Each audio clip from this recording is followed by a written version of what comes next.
Hey guys, this is Dave with Gazaudio, and I have a new budget dongle DAC by S.M.S.L. And it just so happens my last review was of S.M.S.L's Raw MDA1, and they absolutely killed it with that release because the Raw MDA1 is now my top value pick for desktop all-in-ones. So of course my hope when I received this was that maybe this would kind of keep that momentum going for S.M.S.L. But the reality is there are quite a few pretty impressive sub $100 dongles and even some $50 dongles on the market right now. And actually a few more recently showed up on my doorstep with more on the way. So does the S.M.S.L D10 bring anything new to the table, and can it compete in today's $100 market? Well, those are the questions I'm hoping to answer in today's video. We have a lot to talk about, so let's get started.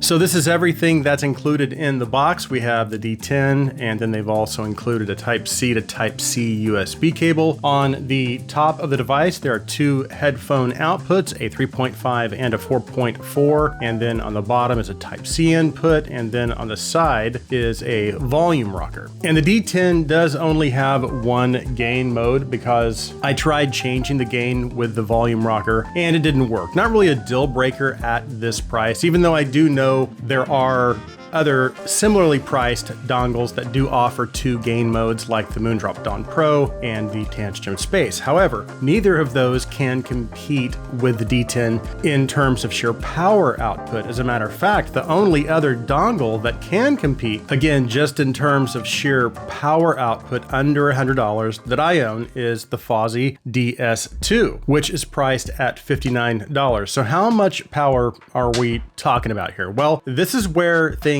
get kind of interesting because based on the D10's marketing material, it claims that it can produce an impressive 500 milliwatts at 32 ohms and then 2 volts RMS out of the balanced output. So that's a pretty impressive amount of power for this price point. Now, what I couldn't find is the power output of the 3.5. All I know is that it does have less output in terms of volume, and I will talk more about drivability in the sound segment of the review. Now, as far as its internals, the D10 uses dual CS43131 DAC chips, which is one of the more commonly used chips. It's used in the Moondrop Dawn Pro, Muse M3, FIO K2, Tangent Space, and quite a few others, including the newer released Blonde V1, which just showed up a few days ago, and I will be reviewing that. So it is a decent chip, and it can decode, of course, some of the higher bitrate formats like 32-bit PCM and DSD256. So on paper, everything looks pretty good. Now, as far as the design, I think it's great. I do like the all metal and glass combination, and what's kind of cool is that there is glass on both sides, and you can actually see the little indicator light that's in there. I don't have it plugged in right now, and you can see it from both sides. So that's pretty cool. Now, one thing to bear in mind is that this is a fingerprint magnet, which I'm sure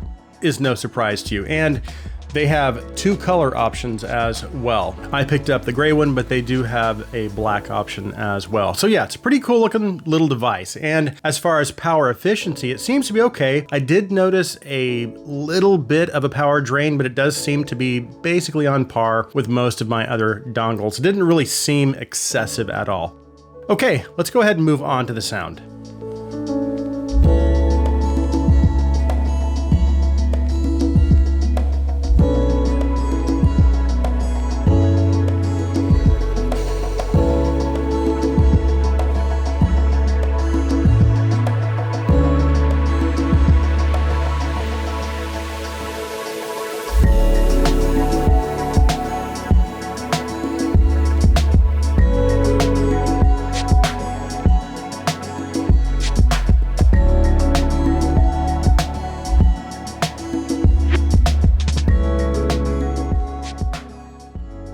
So as usual, I did test the D10 with a pretty wide variety of IEMs and headphones that vary a lot in price, from budget stuff all the way up to some higher end stuff. And then I also compared the D10 with not only the dongles under the $100 price bracket, but some more expensive dongles as well. And then even some desktop stuff. And as I had mentioned earlier, I've also received some other dongles in the last week or two, including the Blonde V1, Tantrum Luna, and the Dunu DTC 800, which I did not put that out, I just realized. Of course, I'm just starting the review process on the newer ones, so I won't be doing much in the way of comparisons with those right now. And I'll go ahead and talk about my experience using the D10 with IEMs first, because while it did work pretty decently with my full-size headphones, I definitely felt like it was at its best with IEMs. Now, as far as the general sound presentation of the D10, it does fall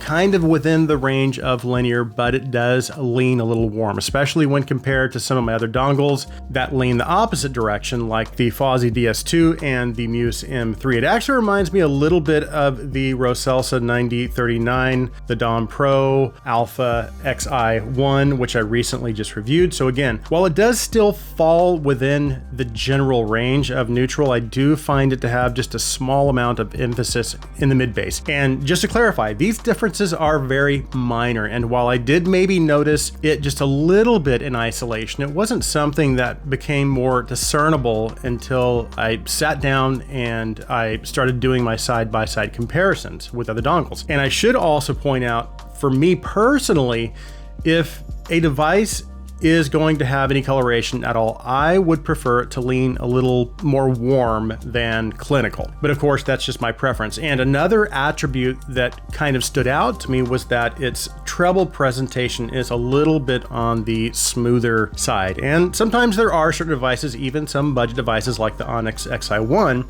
that deliver a smoother presentation, but it still retains lots of details. And I will talk about detail more in a minute with the D10. But if we break things down a little further, starting with the bass is well extended. It has pretty decent dynamics. It also has decent bass speed and texture. Mids generally sound natural. They retain nice amounts of detail. However, they are maybe a little weightier in their presentation. The treble presentation is also fairly natural sounding, and while I would say again, it is a little smoother in its overall presentation, I don't feel like it's missing too much in terms of details or micro nuances. Now, when I paired this with some of my higher end IEMs like the Divas, the Hakuyas, and even with my Sennheiser i600, the Zhuanwu Gates, all of which have pretty impressive technical performance in terms of soundstage width, instrument layering, and forward depth and detail levels. And as you might expect from a budget device, while I did feel like it performed adequately, I could definitely tell that the IEMs weren't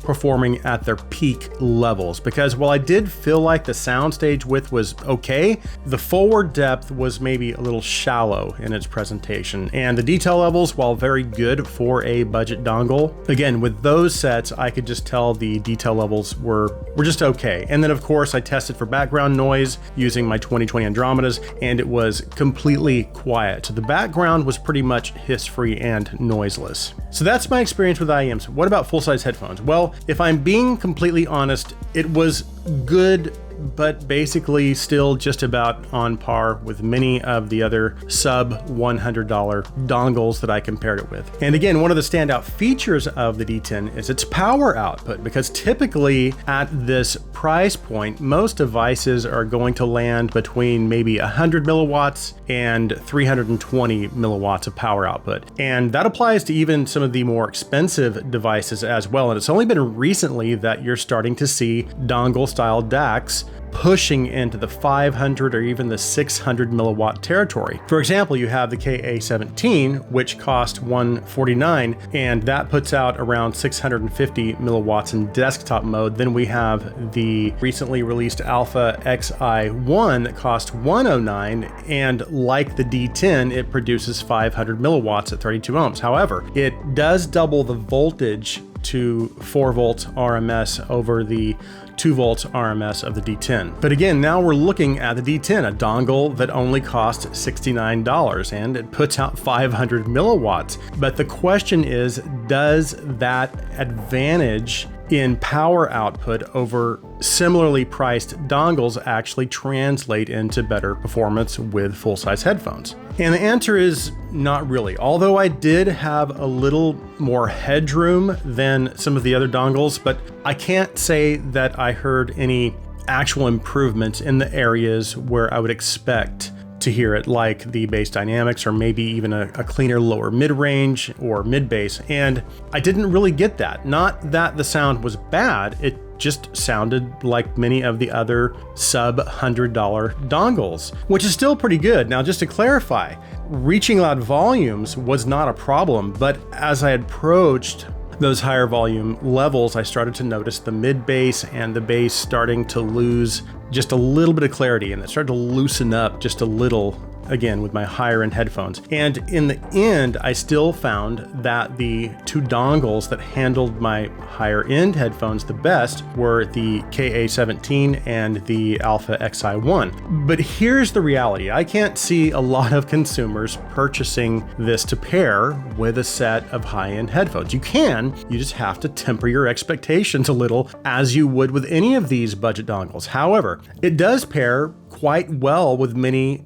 entry or even mid-tier headphones like the Sivga Lawans, 99 Classics, P2 Pros, FT3s, and as far as IEMs, I was pairing this with the Duna Da Vinci, the Juice Butterfly, Performer 8, Dyna Quattro, i3 MK3, and even the Elysian Pilgrim. And then also my i600s and my SA6 MK2. And like I said, I don't think it was necessarily pushing them to their full potential, but they still sounded good enough for me to enjoy my music. And while I can't necessarily say that it outperformed some of my favorite dongles around the $100 price point like the Snowy Night, Moondrop Dawn, Tantrum Space, I can say that it's generally about on par with them. And considering this is only $69, I would say that makes this a pretty easy recommendation. So that concludes my review of the S.M.S.L D10. If you are new to the Gazaudio channel and you like our videos, please take a minute and hit that subscribe button. And if you want to go a step further, you can also support us through our Patreon. I'll be sure and leave a link in the description. Thank you guys so much for taking the time to watch this review. Please like this video. Please share this video. I hope you guys have an awesome day.